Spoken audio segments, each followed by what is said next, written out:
Hi guys, welcome to another episode. I bet you feel better about all the Plumleys in your collection at the moment, or your head's just hurting from all the trade ticket news.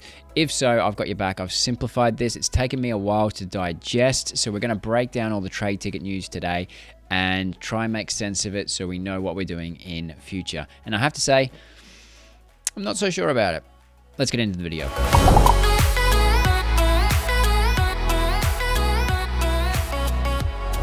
Okay, so this is the blog post that dropped today introducing trade tickets. And it's a really long blog post. Well, it's not that long. Decently long blog post. I'm not sure if you can read it the first time and think, I've got this down. It's a little complicated, but there was a sort of marketplace reaction to as well, which we'll get into. So I've cut out all the fluff from this article, and I'm going to break down into almost dot points what this all actually means. It's funny how they start with, ever open a pack and one or two moments that aren't your cup of tea? Yeah, of course. Introducing trade tickets, they say. We've been developing an avenue for collectors to trade in moments for something new. Trade tickets. Each moment is worth exactly one trade ticket, so it doesn't matter what moment it is.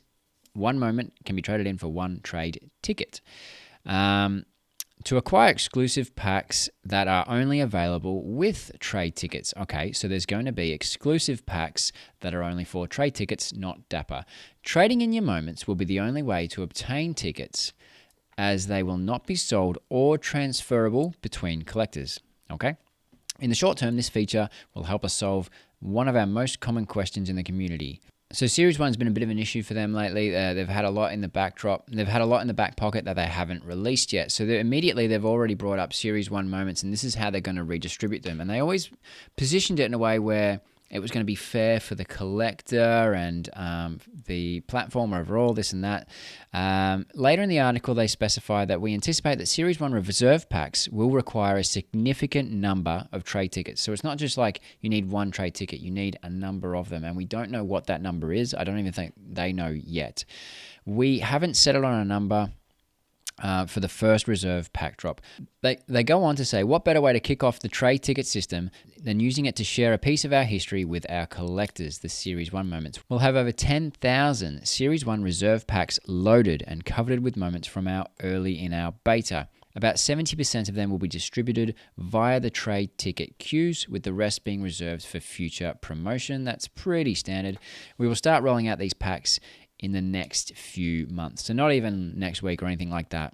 Expect the complete distribution of Series 1 moments to be November 2022. So this is 18 months away. So this is a long-term system that they're implementing here, and a long-term distribution of the leftover those Series 1 moments. There will be trade ticket only pack drops that will function similarly to the current pack drops. Hopeful collectors with enough requisite trade tickets in their account will gather in a waiting room and get randomly placed in a queue like we do now. For these queues, you will only be able to acquire packs with trade tickets.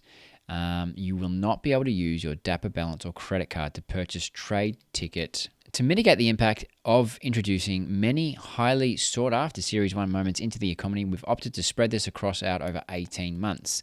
That's a long time to spread out this distribution. I wonder if it would be better just to have it done, maybe for the early adopters. That would easily, by being here right now, maybe that would easily reward early adopters by just dropping it now.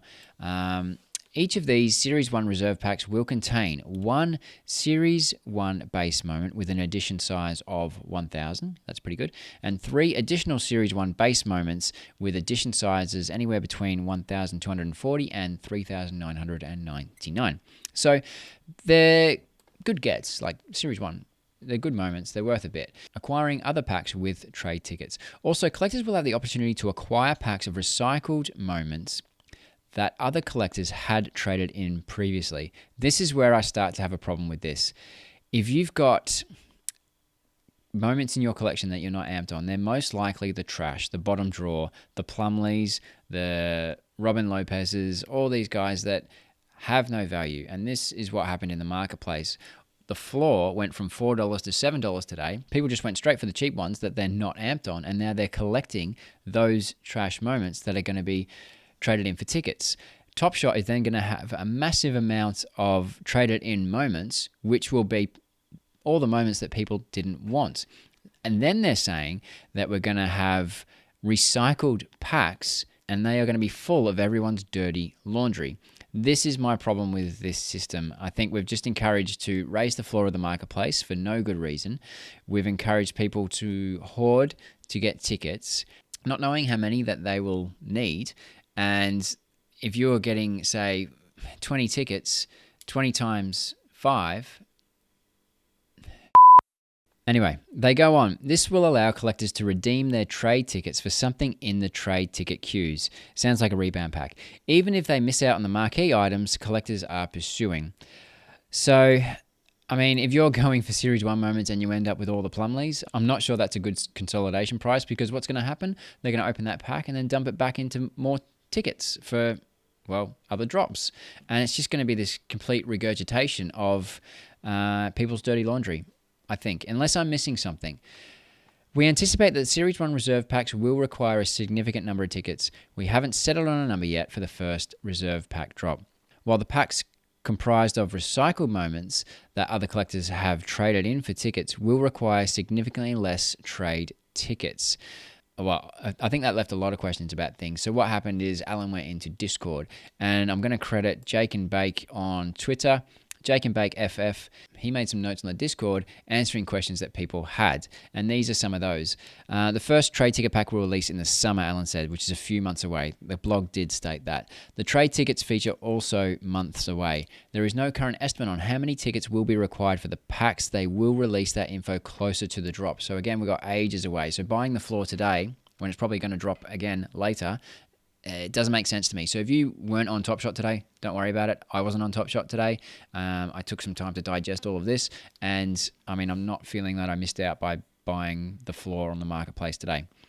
After they announced the requirement amount for the first drop, Alan said he believes there will be a window to acquire the amount of trade tickets that are needed. So another reason, if you didn't log into Top Shot today, don't worry. We've got time, and I think it sounds like they'll give us time to get some trade tickets. But more to the point, if you're getting packs from here and now, whether it be all the ones that we've stated in previous videos that are coming up, if you get moments that you're not amped on, maybe it's worth holding them in the future, thinking about, right, well, that's a trade ticket in future. There are a minimum requirement of tickets to get into a pack queue, but tickets are only used up if you choose to spend them on a pack. It's likely there will be more people with enough trade tickets than there are packs available when it comes to the S1 reserve drop. Well, of course.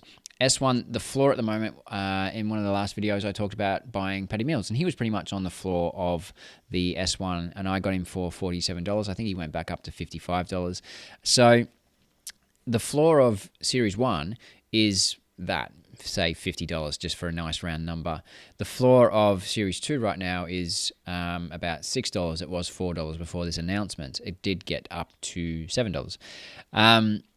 So if you do get some trade tickets, however many they be, and you do get one of these S1 packs, I imagine that they'll be well worth it, and I imagine you'll be rather happy with the value of its contents. The moments you trade in will not be burnt. They will be held by Top Shot and redistributed through the trade-in packs. Again, everyone's dirty laundry. The trade-in packs will not be 1-for-1, for example. It may cost 5 tickets to get a trade-in pack with 3 moments. So again, I'm not sure about this trading dirty laundry for more dirty laundry. Alan said that not every single moment that's traded in would appear in a trade-in pack, likely because the packs will not be 1-to-1. There's an element of this as kind of rhymes with burning, but will definitely not be burning. People obviously asked if they were going to burn these moments. Every moment is worth exactly 1 trade ticket. All moments are eligible to be trading tickets, regardless if they came in packs or were bought off the marketplace. Tickets cannot be sold or transferable between collectors. The tickets are expected to increase in utility over time. This is probably the most interesting bit. This system will be used for more than the Series 1 reserve packs. They will still have value after the S1 packs are bought up. So they obviously have, 1, a long-term idea about this ticket system, and 2, a long-term idea of other utilities for these tickets. So that's all the notes I have that I've gathered from today. I'm really, really curious. What are your thoughts on trade tickets? I'm going to read all the comments. I'm really curious. What are your thoughts on them? Are you buying the floor? to get some trade tickets because you think they're going to be valuable? Do you think this is a good idea? Do you think this is a bad idea? I'm not so sure. I just have this feeling that everyone's going to get rid of their dirty laundry. They're going to end up in packs. We're going to get them back. They're going to get traded in for more tickets. And it might be a cycle of dirty laundry. Time will tell. I could be completely wrong. If I'm missing something, please let me know. Let me know in the comments what you think of this whole system. Hold the Plumlee. Anyway, I'll see you in the next video, and it will be really soon. I'll see ya.